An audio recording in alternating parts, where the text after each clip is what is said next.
Ayan, good morning. Pucha, first time akong naflatan after hundreds of kilometers na ginamit ko tong bike ko. Ayan, si paring Kyle, ang isang klases na halimaw. Gago! So, ang problema ko ngayon, nabombahan na namin yung gulong. Kaso, hindi pa ako kumpiyansa sa ano niya, sa tigas niya eh. Hindi niya ako kaya. So, pero titingnan ko. Oo, bro. Kaya pre, matigas. Tara, matigas. Matigas ang ulo mo. Hindi yan. Binobomba ng halimaw. Sana hindi butas. Sana singaw lang. What? Kaya pala sabi ko, bakit parang ang bigat ng ano ko, padjak ko. Abot ka pang bambandi. Goal ko is mapuntahan ko yung tawag dito, 2,000 years later. yung One eternity later. bombahan ng hangin dyan sa may Pancake House. I think 1.5 kilometers pa yon. Kanina napapadya ko pa yung bike ko eh.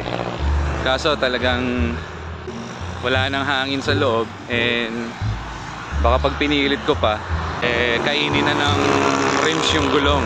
Baka sayang naman, magandang klase yung ano ko, yung tires ko. And para sa akin practically siguro hanggat kaya kong bombahan at padyakin hanggang makauwi, mas pipiliin ko na lang na bumili ng bagong interior kesa ipa-vulcanize ko for how much? 100, 150 or maybe more. Anyway guys, lakad muna ako and see you later.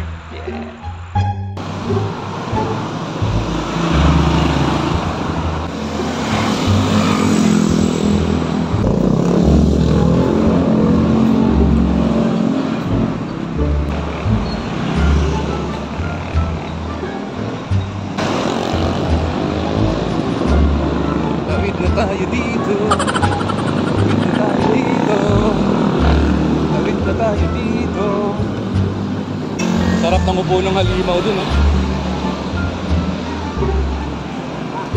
Sarap ng upo ng halimaw.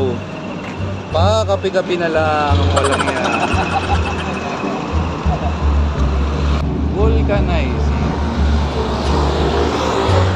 Yeah. Open 24/7. Naplat. May likod lang naman. Parang may singaw yung interior. Grabe. Parang pang-aquarium yung hangin. So yan mga kapadyak, wala tayong choice kundi para makapadyak tayo pa uwi pabulganize na natin yung gulong. Ang lakas ng ang lakas ng singaw.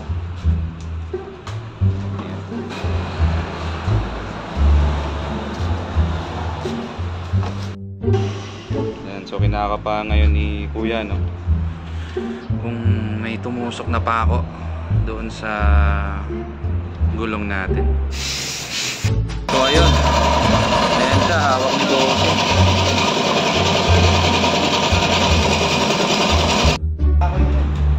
Ayan guys, so okay na, ikakabit na lang. Ayan, so tapos na tayo dito sa vulcanizing shop. Okay na ulit, BBC. Ride out na kami.